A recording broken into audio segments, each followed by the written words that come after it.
વ્યક્તિત્વને, મારા કામ કરવાની શૈલી, મારા સ્વભાવને કારણે એ લોકોએ મને ખૂબ મોટા મતો જીતાડ્યો છે.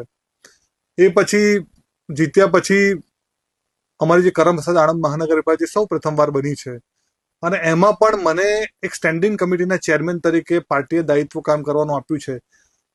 હિતાંશભાઈ, હું તમને દિલથી કહું છું, આમાં થોડી બી વધારે પડતું મારે કહેવું નથી તમને, પણ એ મારા માટે એક મેજિક છે, મારા માટે એક જાદુ છે. મેં જીવનમાં ક્યારે એવું વિચાર્યું નહોતું કે હું પહેલી વાર ચૂંટણી લડું અને સ્ટેન્ડિંગ કમિટીનો ચેરમેન બની જાઉં. આ ભારતીય જનતા પાર્ટી મને લાગે છે કે ઠીક નીચે કાર્યકર્તામાં જે ભાવ છે, કાર્યકર્તામાં જ સમાજ કલ્યાણ કરવાની જે બાબતો છે, એને ઓળખીને એને મદદ કરવાનું કામ મને ભારતીય જનતા પાર્ટીએ કર્યું મારા માટે. અને મને સ્ટેન્ડિંગ કમિટીનો, મારી ઓવર 36 વર્ષની છે, અને પ્રથમ કરમસદ આણંદ મહાનગરપાલિકામાં મને સ્ટેન્ડિંગ કમિટીનો ચેરમેન બનાવ્યો. મારા માટે એનાથી મોટું મારા જીવનમાં કશું સૌભાગ્ય નથી.